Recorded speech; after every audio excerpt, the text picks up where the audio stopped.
ఇంటింటికి ఉద్యోగం అన్నారు,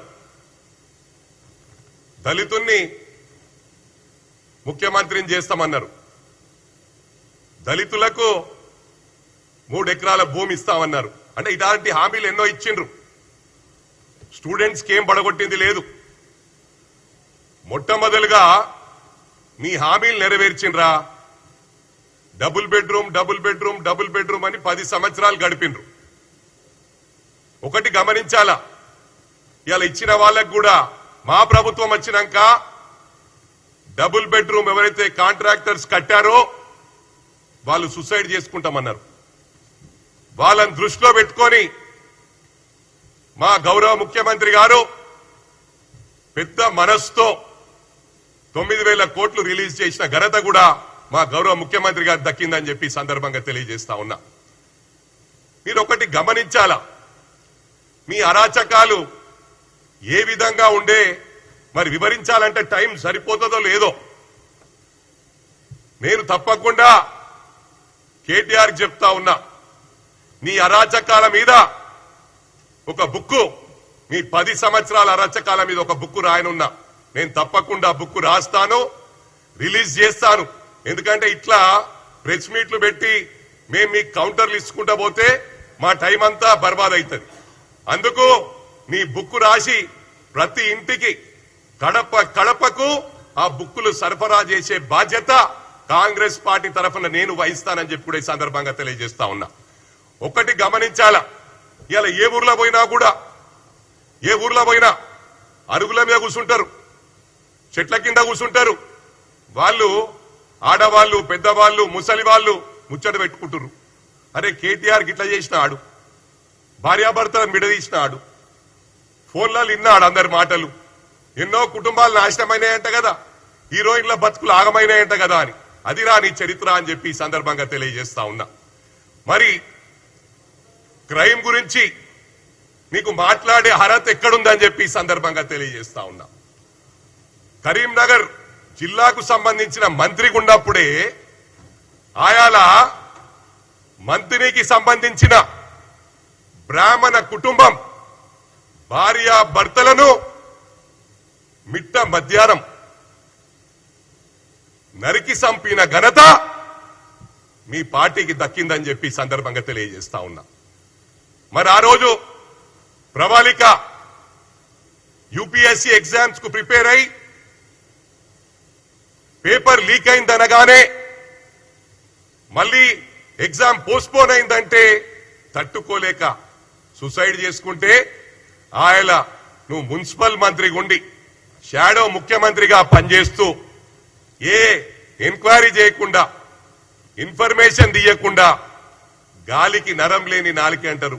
ఇప్పుడు కూడా వెదవలాగానే మాట్లాడుతున్నావు, ఆ రోజు కూడా వెదవలాగానే ప్రవర్తించినావు. ఏమన్నావు? ఆయన లవ్ అఫేర్ ఏమో సూసైడ్ చేసుకుందన్నావు. అంటే ఇంత గాలికి మాట్లాడే వెదవవు వేరే వాళ్ళ గురించి మాట్లాడే నైతిక హక్కు లేదని చెప్పి సందర్భంగా తెలియజేస్తా ఉన్నా. ఇవాళ ఒకటి గమనించాలా, ఆంధ్రాలో వైఎస్ఆర్సీపీ వాళ్ళు భయప్రాంతులయ్యి కొంతమంది విదేశాలకు పారిపోయినరు, కొంతమంది రాష్ట్రాలను వదిలిపెట్టి పారిపోయినరు. మా లా అండ్ ఆర్డర్ ప్రాబ్లం ఉంటే ఇవాళ మీరు ఇట్లా మాట్లాడుతున్నా అని ఈ సందర్భంగా తెలియజేస్తా ఉన్నా. ఇవాళ కాన్వాయ్ల గురించి అడుగుతా ఉన్నావు. అరే అవులా, నువ్వు అవులా కానివిరా, మా ముఖ్యమంత్రి గౌరవ ముఖ్యమంత్రి మాట్లాడే గురించి అర్హత లేదు నీకు. ఆ రోజు మీరు టిఆర్ఎస్ ను తెలంగాణ రాష్ట్రం రాగానే తెలంగాణ సెంటిమెంట్ అయిపోయింది అనుకొని తెలంగాణ సెంటిమెంట్ ను పక్కకు పడేసి బీఆర్ఎస్ పార్టీ ఫామ్ చేసి అటు ఏపీలో పార్టీ ఫామ్ చేసిరు. చంద్రశేఖర్ గారిని రాష్ట్ర అధ్యక్షుని చేసిరు. ఇక్కడ మహారాష్ట్రకు మీ అయ్యకేం పనుడరా? మరి ట్రాఫిక్ ఇబ్బంది అవుతుందని తెలియదా? 2000 కార్లను తీసుకొని మహారాష్ట్రకు పోయిండు. అవసరం ఆరారా కేటీఆర్ అని చెప్పి సందర్భంగా తెలియజేస్తా ఉన్నా. ఏం మాట్లాడుతున్నావురా? ఈ హైడ్రా తెచ్చింది కూడా అది నీకే దక్కింది, ప్రారంభించిందే నువ్వురా. నన్ను అన్నావు రేపు మూసి పక్కకున్న ఇండ్లని గులగొడుతున్నాం, అప్పుడు నేను ఎమ్మెల్యేగున్నా. డయాస్ మీద నాకు చెప్పినావు, హనుమంతన్నా నువ్వు మధ్యలో రాకు, చెడ్డ పేరు వస్తుంది, మేము మంచి చేద్దాం అనుకుంటున్నాం, మూసి మీద ఉన్న ఇండ్లని కొట్టేస్తాము, అదే విధంగా చెరువుల పక్కకు ఇండ్ల ఉన్నని కొట్టేస్తామన్నారు. అన్నది నువ్వే, ప్రారంభించింది నువ్వే, డబుల్ బెడ్రూమ్లు మోసం చేసింది నువ్వే. 10 సంవత్సరాలు ఇండ్లు ఇండ్లు ఇండ్లు ఇండ్లు అని చెప్పి టైం గడిపిండ్రు. ఇలా మొత్తం అందరికి ఇచ్చిండ్రు. ఆ ఇండ్లు ఇచ్చిన ఇండ్లకు బిల్లు ఇయ్యలే.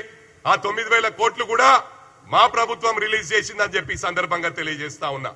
మరి అదే కాకుండా ఇవాళ మా రాష్ట్రాల కూడా మీ కుటుంబ సభ్యులు మీకు ఈ పదవులు ఇస్తాం, కాంగ్రెస్ లో పుట్టుక నుంచున్న వాళ్ళు, బీజేపీలో పుట్టుక నుంచున్న వాళ్ళు, ఎక్స్ఎమ్మెల్యేలు, ఎక్స్ఎంపీలు వాళ్ళందరినీ కూడా టీఆర్ఎస్ పార్టీ బీఆర్ఎస్ లో జాయిన్ చేసుకొని మీకు పదవులు ఇస్తామని డబ్బులు తీసుకుండ్రు.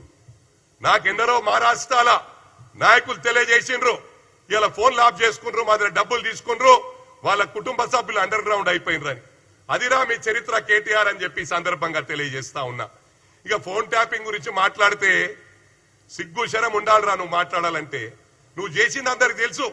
నా కుటుంబ సభ్యులే చేసినావు, నా గన్మెన్లే చేసినావు, నా దోస్తులే చేసినావు.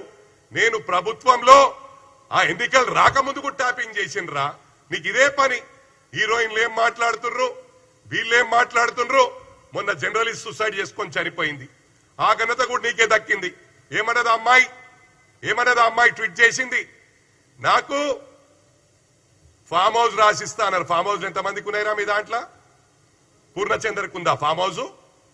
అరే మీ చరిత్ర మాట్లాడుకుంటా పోతే మీ ఇజ్జత్ మీరు తీసుకున్నట్రా, మీ బొంద మీరు దవ్వుకుంటుండ్రు. ఇది గమనించాలా. తప్పకుండా బుక్కు రాస్తా. మీ 10 ఏళ్ల రాచకాలు మళ్ళీ అలా మీరు దళితుల్ని సంసారానికి మనకోకుండా చేసిర్రా. నేరల్ ఇన్సిడెంట్లా వాళ్ళు 10 సంవత్సరాల దాదాపు ఎక్కువ సమయము జైల్లోనే గడిపిండ్రు. ఆయన ఉష్కే మాఫియాకు అడ్డంగా వాళ్ళు ఉన్నారని చెప్పి ఆ రోజు పోలీసులను పెట్టి టోటల్ పవర్ ను మిస్యూజ్ చేసి దళితులను వాళ్ళ పైన 3rd డిగ్రీ యూజ్ చేసింది. ఆ ఘనత నీకు దక్కింది. నువ్వు ఏం చేసినావురా? పెద్ద పడగొడుతున్నావు. ఇవాళ లా అండ్ ఆర్డర్ బ్రహ్మాండంగా ఉంది ఈ రాష్ట్రంలో అని చెప్పి తెలియజేస్తా ఉన్నా. ఇవాళ లా అండ్ ఆర్డర్ లేకపోతే మీరు ఉండకపోతుండే. ఇవాళ టోటల్ జీవితాలు, ఐఏఎస్ ఆఫీసర్ జీవితాలు, ఐపీఎస్ ఆఫీసర్ జీవితాలు నాశనం చేసిన ఘనత కూడా మీకే దక్కిందిరా. ఎందుకంటే ఆయన అరవింద్ కుమార్ ను ఇటుగొట్టు, ఇటు అమౌంట్ ట్రాన్స్ఫర్ చేయి, ఇటుగొట్టు అన్నారు. ఇవాళ వాళ్ళు చాలా ప్రాబ్లంలు ఉన్నారా. వాళ్ళు జైలుకు పోయే పరిస్థితి ఉన్నది. ఇవాళ ఎంతో మంది ఐపీఎస్ వాళ్ళు, అడిషనల్ డీసీపీలు మీరు చేసిన వలన జైలు ఇవాళ సీకు లెక్క పెడుతున్నారు. అంటే తప్పకుండా నువ్వు కూడా లెక్క పెట్టే రోజులు వస్తాయి. మా గౌరవ ముఖ్యమంత్రి గారు మరి కేటీఆర్ కు హరీష్ రావుకి ఇంత టైం ఎందుకు ఇస్తున్నారో తెలుస్తలేదు. మరి వందలాది ఎకరాలు ప్రభుత్వ భూమి మీ కేటీఆర్ కాన్స్టిట్యున్సీ, నీ కాన్స్టిట్యున్సీలరా భయ్, నీ కాన్స్టిట్యున్సీలా ప్రభుత్వ భూములు నీ బెనామీల పేర్ల మీద చేసినావు. కావాలంటే సందీప్ జా సిరిసిల్ల కలెక్టరు మొన్న రీసెంట్ గానే ప్రజలందరూ ఎవరైతే నీ బెనామీలు ఉన్నారో గవర్నమెంట్ హ్యాండ్ ఓవర్ చేసిండ్రు. ఇప్పుడు ఇవన్నీ తెలివారా నీకు? చిన్న పిల్లగాడు మాట్లాడినట్టు మాట్లాడుతున్నావు, ఇష్టం ఉన్నట్టు. మా గౌరవ ముఖ్యమంత్రిని అంటున్నావు. నీకు లాంగ్వేజ్ ప్రాబ్లం ఉన్నదిరా. ఏం మాట్లాడుతావురాను? ఈ రాష్ట్రంలో ఉంటే ఒక తీరు, బయట దేశం పోతే ఒక తీరు, బయట రాష్ట్రం పోతే చేంజ్ అయిపోతావు. కుక్కిన్ ఉందా? ఇవున్నాయా? తెస్తారా అంటే అర్థం ఇక నేను చెప్పదలుచుకోలే. సిగ్గిడిచి చెప్పాలంటే చాలా మంది నాకు కాశం చేసిరు అన్న వాళ్ళలాగా మాట్లాడకని. కానీ వాళ్లకు ఆ స్టైల్లో మాట్లాడితేనే అర్థమవుతుంది. నేను మంచిగా మాట్లాడి కేటీఆర్ గారు కేటీఆర్ బాయ్ అంటే అర్థమైతే అదరాబాయ్ని ఏం మాట్లాడుతున్నావు తెలుస్తలేదు నీకు ఒకటి గమనించాలా. కాన్వాయ్ల గురించి మాట్లాడుతున్నావు. ప్రజలు నేను వెళ్తే కార్లు ఒక్కరిని వెళ్తారు, ఇంట్లోకి వెళ్ళి పోయే లోపట 100 కార్లు వెనకొస్తాయి, ప్రేమతో వస్తారు. ఇలా క్యాడర్ కోసం ఒకటి చెప్తున్నా, కాంగ్రెస్ కార్యకర్తల కోసం నేను గాని ఇక్కడున్న వాళ్ళు గాని దానికి ఏం లైన్ లేదు, ఈల్డ్ పాయింట్ లేదు. ఏ స్టేట్ కన్నా పోతాం, ఏ బాలకొండ కన్నా వస్తాం. మా కార్యకర్తలకు అన్యాయం జరిగితే, మా కార్యకర్తలకు ఏమైనా కూడా మేము అండగా టోటల్ కాంగ్రెస్ కుటుంబం అందరం కూడా అండగా ఉంటామని చెప్పి కేటీఆర్ నేను చెప్తా ఉన్నా. నువ్వేదో అనుకుంటున్నావు ఇష్టారాజ్యంగా. అరే దొంగనా కొడుక, రౌడీలు గుండాలు మీ దగ్గర ఉన్నారా? మొత్తం రాష్ట్రం అంతా అల్లోకల్లో మైతలే మిల్లని అంటే మీరే ఏదైతే సెటప్ చేసుకొని ఆర్టిఫిషియల్ గా ఒక గ్రూప్ చేసుకొని మొన్న మీడియాల మీద అటాక్ చేశారు. మీడియా కాడికి పోయినప్పుడు ఎంతమంది ఉర్రా? 50 మంది ఉండొచ్చు, 60 మంది ఉండొచ్చు, 100 మంది ఉండొచ్చు. అరే మేము గదిలొస్తే మేము ఒక్కసారి పిలుపునిస్తే కాంగ్రెస్ పార్టీ లక్షల మంది రోడ్లకు వస్తారా, కానీ క్రమశిక్షణకు మారు పేరు కాంగ్రెస్ రా. ఇవాళ ఆంధ్రజ్యోతి పేరు మారుమంటున్నావు. తెలుగు నాదురాబాయ్ కంబైన్డ్ స్టేట్లు ఉన్నప్పుడు ఆంధ్రజ్యోతి పేరు పెట్టుకున్నారు వాళ్ళు. అంటే నీ అయ్యా జాగిర్ అనుకుంటున్నావురా, లోకల్ నాన్ లోకల్ ఫీలింగ్ తెస్తున్నావు. ఇలా గ్రేటర్ హైదరాబాద్ లో రాష్ట్రం అంతా తూగొట్టిరు, నేను రైతులంతా తూగొట్టిరు. ఇలా రైతన్నలకు 1,02,000 కోట్లు మేము ఇచ్చినాం. ఆ ఘనత కూడా మాకే దక్కింది. 22,000 కోట్లు రుణమాఫీ చేసినాం. అది ఏంద్రా 15 నెలలు చేసినాం రావులగా. మాకు 5 years మ్యాండేట్ ఇచ్చిండ్రు. 5 years మ్యాండేట్ ఇచ్చి అది గమనించు. 5 years లో వీ కెన్ క్రియేట్ మిరాకిల్స్. దాన్ని తట్టుకోలేవు. మేము తప్పకుండా చేస్తాం. ఎందుకు రా డిస్టర్బ్ చేస్తున్నావు? అరే ఇప్పుడే ప్రభుత్వం వచ్చేయాల. మళ్ళా మేము ముఖ్యమంత్రిని జీవితంలో కావరే నువ్వు చెప్తున్నా. మళ్ళా నువ్వు పోయి భాషలు కడుకోవాలి అమెరికాలో పోయి అని చెప్పి కూడా కేటీఆర్ కు నేను చెప్తా ఉన్నా. పిచ్చి పిచ్చి చేసాలు ఏకు బిడ్డ. నేను ఇలా చెప్తున్నా, మా కార్యకర్తలు ఎవరిని ఏమన్నా కూడా బిడ్డ ఫస్ట్ నీ మీద నీ బావగాని మీద అటాక్ చేస్తాం. అది ఎవరు కూడా కంట్రోల్ చేయలేరు. ఆ విధంగా ఉంటది మా అటాక్ అని చెప్పి కూడా నిన్ను కాషన్ చేస్తా ఉన్నా. నేను వాళ్ళ మీద చిన్న చిన్నోళ్ళ మీద చేస్తారా? నువ్వు గుర్తించుకో. నువ్వు ఫాల్తుగాని ఏం మాట్లాడుతున్నావురా? ఆయన మధ్యరాత్రి వచ్చి కోదండరామ్ గారిని అరెస్ట్ చేసి ఆయనను వాడుకున్నంతా వాడుకున్నావు. స్టూడెంట్స్ అంతా వాడుకున్నారు. ఉస్మానియా యూనివర్సిటీలో ఎంతో మంది అరెస్ట్ చేసిండ్రు. ఎంతమంది జీవితాలు నాశనం పట్టించారు. రవీందర్ నాయక్ మీ పార్టీలు ఉన్నాయని బట్టలు చింపిర్రు టిఆర్ఎస్ భవన్ బయటనే. ఇది వాస్తవమా కాదా? మీడియా సోదరులు అడుగుతా ఉన్నా, ఎలక్ట్రానిక్ మీడియా సోదరులు అడుగుతా ఉన్నా. మరి అదే విధంగా మా రేవంత్ అన్నారు మధ్యరాత్రి అరెస్ట్ చేసిర్రా? నిన్ను అరెస్ట్ చేయాలంటే, నీ బావగాని అరెస్ట్ చేయాలంటే ఉన్నాయి, కానీ ఇంకా చిట్టా తీస్తున్నారు. వాళ్ళకి ఏంటంటే మళ్ళీ ఇన్ఫర్మేషన్ హుషారైతారు. ఈ కొడుకులు మొత్తం డేటా తీసినాక తప్పకుండా కటకటాలు లెక్క పెడతారని చెప్పి కూడా ఈ సందర్భంగా తెలియజేస్తా ఉన్నా. మీరు మాటలు మస్తు మాట్లాడొచ్చురా, మేము కూడా మస్తు మాట్లాడతాము.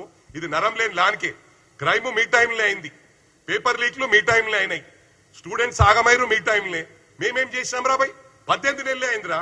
నిన్న అంటున్నావు నిన్న మేము 2 ఏళ్ళు అయిందని. ఏం తెలివి లేకుండా అవుతున్నా? మైండ్ పని చేస్తలేదా డ్రగ్స్ తీసుకొని? నేను అది చేస్తా ఇది చేస్తా అంటున్నావు, చెప్పుకుంటావు నువ్వు టీవీలో ముందా 7 గంటల ఆడికి వస్తా అని.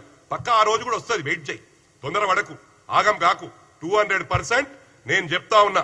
ఇక్కడ గ్రేటర్ హైదరాబాద్ ఎస్పెషల్లీ మా మల్కాజ్గిరి పార్లమెంట్ తీసుకుంటే 36 లక్షల ఓట్లున్నాయి.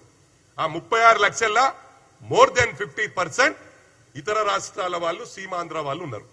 ఆ సీమాంధ్రలను మళ్ళా లేపి నీళ్ళని కడుపులో పెట్టుకుంటా మీ అయ్యగాడు మాట్లాడే, కడుపులో పెట్టుకుంటా మంచిగా చూసుకుంటా నా పన్నుతో నీ ముళ్ళు తీస్తా అని చెప్పి మంచిగా గ్రేటర్ హైదరాబాద్ లో 99 సీట్లు వచ్చినాయి. 99 సీట్లు రాకుండే ఇవాళ మొత్తం రాష్ట్రం రైతాంగం అంతా తూ అన్నారు. వీళ్ళని అందరు ఓడగొట్టిండ్రు, ప్రతి జాగాలు ఓడిపోయినాయి. ఓడిపోతే గ్రేటర్ హైదరాబాద్ లా 24 సీట్స్ ఉంటాయి కాన్స్టిట్యున్సీస్. 24 కాన్స్టిట్యున్సీస్ లా అన్ని మీకే వచ్చినాయి కదరా. మళ్ళా వాళ్ళు ఎందుకు ఎట్లా అనొస్తారా? నీకు నోరు లేదారా? నీకేంద్రా? నువ్వు మనిషి కాదా? నువ్వు పశువు అను, పశువులా బిహేవ్ చేస్తున్నావు. వేరేటోళ్ళని మాట్లాడే ముందు ఒక ఏళ్ళు నీకు చూపిస్తుంది, అది నువ్వు ఆలోచించుకో. పిచ్చి పిచ్చి మాట్లాడకు. ఇవాళ ఎవ్వరికి ఏమైనా కూడా ఆంధ్ర తెలంగాణ ఫీలింగ్ మళ్ళా తెస్తుంది. మరి ఆంధ్ర టీకెట్ ఎందుకు పెట్టినవరా? పార్టీ నువ్వు ఎందుకు పెట్టినవరా? పార్టీ మహారాష్ట్ర ఎందుకు పెట్టినవరా? ఒరిస్సా వాళ్ళని కూడా తీసుకొచ్చిండు వీడంతా వర్స్ట్ ఫెలో. కేసీఆర్ చెప్పాలా? ఈ చెంచగాలంతా పోయి ఒరిస్సాకి వెళ్ళి మొత్తం స్పెషల్ ఫ్లైట్లు పెట్టి తీసుకొచ్చారు. అలా జీవితాలు నాశనం చేసిరు. నవీన్ పట్నాయక్ ఎంబడి ఉన్న వాళ్ళని కూడా తీసుకొచ్చి కలర్ పూసి వదిలిపెట్టారు. మీ చరిత్ర అదిరా, కలర్ పూయడము, వాళ్ళ జీవితాలు నాశనం చేయడం. ఇంకొకటి చెప్తానా, ఇది వెరీ ఇంపార్టెంట్ పాయింట్. ఈ కొడుకులు చిన్నగా ఏమైనా ఇష్యూ వాళ్ళకి మైలేజ్ కోసం ఉరుకుతున్నారు. అరే ఆ రోజు 2001 నుంచి ఉద్యమంలో ఉన్నాడు యూత్. ఆయన ఏంది? యూత్ కాంగ్రెస్ కాదు, టిఆర్ఎస్వి యూత్ విభాగం ప్రెసిడెంట్ చేసిండ ఆలకుంట హరి, తార్నాక కార్పొరేటర్. 24 గంటలు వీళ్ళ కాళ్ళు కడిగి మొత్తం వీళ్ళ ఎంబడి రైట్ హ్యాండ్ లానే ఉంటాడు. ఇప్పుడు కూడా ఉన్నాడు వాళ్ళ ఎంబడే, ఇప్పుడు కూడా వాళ్ళ ఎంబడే ఉన్నాడు. ఆయన ఒక్కడే కొడుకు. ఆయన కొడుకు చనిపోతే ఈయన కొడుకు పోయి చూడలే. వీళ్ళ చరిత్ర అది. ఇవాళ ఎందుకురా? చిన్న దానికి ఒక గల్లీ లీడర్ గాడు, పనికిరానోడు, రౌడీ షీటర్, ఎందుకు పనికిరా నా కొడుకులు జాయిన్ అయితే కూడా దానికి కలర్ ఇచ్చి టీఆర్ఎస్ భవన్ కు మళ్ళీ అదే టీఆర్ఎస్ క్యాడర్ తో తెచ్చుకొని జాయిన్ ఇచ్చి కలర్ ఇస్తారు. అది మీ చరిత్ర. మరి అదే కాకుండా ఇంకొక ఆయన పేరు చెప్తున్నా. 2001 నుంచి ఉద్యమంలో కేసీఆర్ ఎంబడి ఈడన్న నిన్న మొన్న వచ్చిండు. ఈడు ఎప్పుడు వచ్చిండు? ఈడు నాకు నువ్వు జూనియర్ బచ్చగాడు, నేను ముందు ఎమ్మెల్యే, ఈయన ఫస్ట్ ఎమ్మెల్యే 2009 లో అయింది కేటీఆర్. అది కూడా ఏంది? కేకే మహేందర్ రెడ్డి ఎవరైతే తెలంగాణ ఉద్యమం కోసం పాటుపడ్డాడో అన్ని వేళలా కృషి చేసి వాళ్లకు నాదే పార్టీ అనుకోని బతికినోని వాని పక్కకు పెట్టేసి ఆయనను సారీ మహేందర్ అన్న సారీ అన్న ఆయనను పక్కకు పెట్టేసి ఆ మహేందర్ రెడ్డి గారి సీటుని తీసుకొని ఆయన మహేందర్ రెడ్డి కూడా పోటీ చేసి టఫ్ ఇచ్చిండు. టఫ్ ఇస్తే ఈయన 350 ఓట్లతో గెలిచిండు. ప్రజలను తక్కువ అంచనేయకురా భయ్, సిరిసిల్లాల్నే నిన్ను చెప్పుతో కొట్టే రోజులు వస్తాయి. ఇది గుర్తుంచుకో. చాలా ఘోరమైన పరిస్థితి. మొత్తం అసైన్మెంట్ ల్యాండ్లు అమ్ముకున్నారు. ఈ ఘనత మీకే దక్కింది. ప్రభుత్వ భూములు అమ్ముకున్నారు. ఇవన్నీ కూడా వీటికి పాస్బుక్లు ఇప్పించిండ్రు, బెనామీల పేర్ల మీద మొత్తం రాష్ట్రాన్ని అల్లకల్లోలం చేసిండ్రు. ఇవన్నీ కూడా ప్రజలు గమనిస్తున్నారు. ఏదైతే డబుల్ బెడ్రూమ్ మనం ఇంకొకటి పెన్షన్లు ఎప్పుడు స్టార్ట్ చేసిర్రు? ఫస్ట్ 5 years లా ఇక మా ప్రభుత్వం పోయేటట్టుంది, రేపు మనకు ప్రజలు ఓట్లు వేసేటట్లేరంటే ఎన్నికలకు ముందు పెన్షన్స్ ఇచ్చిండ్రు, రైతు బంధు ఇచ్చిండ్రు, రైతు బంధు ఇచ్చి దన ఓట్లు గుద్దుకొని రేషన్ కార్డులు ఇచ్చిరా 10 సంవత్సరాలు. ఇలా బ్రహ్మాండంగా రేషన్ కార్డులు ఇస్తున్నాం. ప్రతి గ్రామంలో, ప్రతి జిల్లాల, ప్రతి నియోజకవర్గంలో రేషన్ కార్డులు ఇస్తున్నాం. 10 సంవత్సరాలు రేషన్ కార్డులు ఇవ్వకపోయా. ఒక కొత్త అమ్మాయి ఇంట్లోకి వస్తే ఆమె పేరు పెట్టుకోనికి అవకాశం లేకపోయా కోడలు వస్తే. అటువంటి పరిస్థితి మీదరా మీరు చేసిరు, నాశనం చేసిరు. సన్నబియ్యం పెడుతున్నాం బ్రహ్మాండంగా. ఇలా ప్రజలు అంటున్నారు చాలా బ్రహ్మాండంగా చేస్తున్నారు, ఈ వెధవలకి ఏం పని లేదా, ఈ బీఆర్ఎస్ లకు ఓన్లీ విమర్శించుడు తప్ప ఇంకో పని లేదని. అరే చెత్తనా కొడుక, మారేషం వేసుకొని పో, ప్రజలలో తిరుగు. మీకు అలవాటు రా ఇది. మొత్తం రాష్ట్రం అంతా ఆడికెళ్ళి వంద ఈడికెళ్ళి వంద గ్యాదర్ చేసి ఒక మీటింగ్ పెడతాడు మీ అయ్యా. మీటింగ్ పెట్టి మొత్తం హైలైట్ చేసి ఇక మళ్ళీ ఇంట్లో అంటాడు. అది మీ చరిత్ర. మేము ప్రజలలో ఉంటాం. ఆయన కొండగట్టి ఇష్యూలో పోయిందా? అంతమంది చనిపోతే కొండగట్టి ఇష్యూలో పోలే. ఇవాళ ఎవరు చిన్నోళ్ళు పోయినా యాక్టింగ్ చేస్తున్నారు. ఎందుకు? పవర్ లేక బతకలేకపోతున్నారు. 18 months లోనే మారిపోయారు కొడుకులు. అమ్మో ఆగమైపోయినాం మనం. వీళ్ళు ఏమనుకున్నారు? చిన్న మండలాలను, చిన్న జిల్లాలను, చిన్న పోలీస్ స్టేషన్లను అన్ని చిన్నగా చేసి ఏమనుకున్నారు అంటే ఏ లీడర్షిప్ కూడా ఎదుగొద్దు. లీడర్షిప్ ఉంటే రేపు నాకు కౌంటర్ అవుతారు. ఒక జిల్లా పరిషత్ చైర్మన్ అంటే మా మెదక్ జిల్లాలనే 46 మండలాలు ఉంటుండే. 46 మండలాలకు జిల్లా పరిషత్ చైర్మన్ అంటే ఈక్వల్ టు క్యాబినెట్ మినిస్టర్. అంటే వీళ్ళకి అట్లుంటే రేపు వీళ్ళు కౌంటర్ అవుతారు. రేపు ఎప్పటికైనా తలకాయ నొప్పి అని ఈ క్రిమినల్ దమాక్తోని అని చిన్న మండలాలు చేసిరు. మనోళ్ళు అనుకుంటారు అరే మాకు చాలా ఫేవర్ చేసిండు. ఆయన ఏమనుకుండు? నా దగ్గర పైసలు 1,00,000 కోట్లు సంపాదించుకున్నా, పైసలు ఇస్తా, పబ్లిక్ ని తెచ్చుకుంటా. ఏ మీటింగ్ ఇలా మీటింగ్లు ఎందుకు సక్సెస్ అవుతారు? ఎవరైనా చాలా మంది డీసీఎంలలో వస్తున్నారు, బండ్లలో వస్తున్నారు, ఆండే కూర్చుంటారు. రాక కాదు అన్ని పార్టీలకు వస్తున్నారు. ఏంటంటే సిస్టమ్ ను పాడు చేసిన ఘనత కేసీఆర్ దక్కింది. ఆయన ఏమనుకుండు? పైసలు పడేస్తా, ఎవరినైనా ఎవడన్నా నాకు స్ట్రాంగ్ ఆపోజిట్ మాట్లాడారు అనుకో, వానికి ఆపోజిట్ లో 200 కోట్లు ఖర్చు పెడతా, వాని మొత్తం జీవితంలో బొంద పెట్టేస్తా. లీడర్షిప్ ఉండదు కానీ బానే బొందబెట్టి రిపబ్లిక్ ఇలా పరిశాలు ఉన్నాడు. ఇలా వాళ్ళని తిట్టినా కూడా ఆర్టిఫిషియల్ గా ఏడో ఆ మాజీ మంత్రి గాడు ఎవడు మాట్లాడతాడు, ఇంకోడు మాట్లాడతాడు. కానీ వాళ్ళకి ఏడుంది క్యాడర్. మొన్న కూడా 2 మీడియాల మీద ఆర్టిఫిషియల్ గా మనోడు కేటీఆర్ ప్లాన్ చేసి యూట్యూబ్ మీడియాలు ఉన్నాయి. అవి మొత్తం మనోడు ఒక 70-80 ఉన్నాయి. మొత్తం ఒక 500 మందిని ఎంప్లాయ్ చేసిండు సోషల్ మీడియా కోసం. పైసలు బాగున్నాయి, పైసలు ఇవ్వాలా, వాళ్ళు ఇమీడియట్ అదే చేయాలా. అటుంటే రోడ్ల మీద ప్రజలు వస్తుండే కదా, వీళ్ళ క్యాడర్ వస్తుండే కదా, క్యాడర్ ఇడకనబడుతుంది. నిన్న మొత్తం పెట్టుకుండు వర్కింగ్ ప్రెసిడెంట్ వస్తుండు, ఎమ్మెల్యేలు ఇన్ఛార్జ్లు అంతా పెట్టారు. 100 మంది వచ్చారు. అది అలా పరిస్థితి. ఇవన్నీ కూడా గమనించాల. మాట్లాడుకుంటా పోతే కేటీఆర్ గురించి చెప్పాలంటే చాలా సమయం అవుతుంది. ఆయన మాట్లాడాలంటే చెప్పినాక చరిత్ర బుక్ రాస్తున్నా, అతి త్వరలో బుక్ రాస్తున్నా. మళ్ళీ మా క్యాడర్ భయపడిస్తున్నాయేమరా భయ్? మా ఇంకా 3.5 సంవత్సరాలు ఉంది. రెడ్ బుక్ ఏం బిక్తోరాను? మొత్తం ఐపీఎస్ లను ఆగం పట్టించారు మీరే, ఐఏఎస్ లను ఆగం పట్టించారు మీరే. ఈ మొత్తం నాశనం, సిస్టమ్ ను నాశనం చేసిన ఘనత మీకే దక్కింది. ఏం రాస్తారు రెడ్ బుక్? ఏం చేస్తావు నువ్వు? అంటే నువ్వు మేమేం చేతగానలం అనుకుంటున్నావురా? నేను ఆయన పార్టీ వదిలిపెట్టినప్పుడు మీ దుకాన్ బంద్ చేయాలా? 5 సంవత్సరాలు 10-100 సార్లు జైలుకు పోవడానికి రెడీ, బయట రావడానికి రెడీ. కానీ నేను ఎక్స్పెక్ట్ చేయలే ప్రభుత్వం వస్తుందని. ఆ వెంకటేశ్వరుడు కనకరించి ఇలా 100% వచ్చింది. ఈ 5 సంవత్సరాల్లో మా గౌరవ ముఖ్యమంత్రి గారు, మాకు బ్రహ్మాండమైన టీం ఉంది, అంత ఎడ్యుకేటెడ్. మీ దగ్గర ఎట్లుంటారా భయ్? పరిస్థితి ఘోరంగా ఉండే. అరే టీఆర్ఎస్ ఇట్లుంటుందా, క్యాబినెట్ ఇట్లుంటుందా అని. ఇలా బ్రహ్మాండం, అందరు ఎడ్యుకేటెడ్, అందరు చాలా బ్రహ్మాండంగా మాట్లాడతారు. మీ దాంట్లో ఎవరు ఉంటారా? ఇవన్నీ కూడా ఆలోచించాలా. ఎక్కువ మాట్లాడకరా కేటీఆర్. నీ బట్టలు ఇప్తా నేను డెఫినెట్ గా, మీ బావగాని బట్టలు ఇప్తా. నీ బావ బామర్దులు ఏం చేసినా, ఎంతమందిని పైసలు ఇచ్చి ఏం చేసినా కూడా మాకు సొంత క్యాడర్ ఉంది, మాకు సొంత సత్తా ఉంది. ఇంటోడే ఎందుకు చెప్తున్నా అంటే మీ మీటింగ్లు మాక్సిమం ఫెయిల్ అయితే అంటే మీరు పైసలు ఇస్తారు. పైసలు ఇచ్చిన వాళ్ళు ఏంది, నాకు ఎప్పుడు 5 అవుతుంది మీటింగ్ అయిపోతుంది పైసలు ఇస్తామని బండ్లనే కూర్చుంటారు. మాకు కాదు, మాకు సొంత క్యాడర్ ఉంది. మాకు పక్కా పటిష్టమైన క్యాడర్ ఈ కాంగ్రెస్ పార్టీకి బ్రహ్మాండమైన కార్యకర్తలు ఉన్నారు. మేము దేనికైనా ఎదుర్కోవడానికి సిద్ధంగా ఉన్నాం. మీరు ఏం చేసినా కూడా మేము సిద్ధంగా ఉంటాం, అన్నిటికీ తయారుంటాం. మా క్యాడర్ ను కాపాడుకోవడానికి ఏ ఎక్స్టెంట్ కైనా వెళ్తామని చెప్పి ఈ సందర్భంగా తెలియజేస్తూ కేటీఆర్ కు హరీష్ రావుకు మళ్ళీ హెచ్చరిస్తున్నా, మా తెరువొచ్చి మా గౌరవ ముఖ్యమంత్రికి ఇదే విధంగా నువ్వు కొనసాగితే మాత్రం నీ ఇద్దరి ఇళ్ల మీద దాడి చేస్తామని చెప్పి కూడా ఈ సందర్భంగా తెలియజేస్తాం. Thank you very much. జై కాంగ్రెస్. మల్లికార్జున్ ఖార్గే గారి నాయకత్వం, సోనియా గాంధీ గారి నాయకత్వం, రాహుల్ గాంధీ గారి నాయకత్వం, ప్రియాంక గాంధీ గారి నాయకత్వం.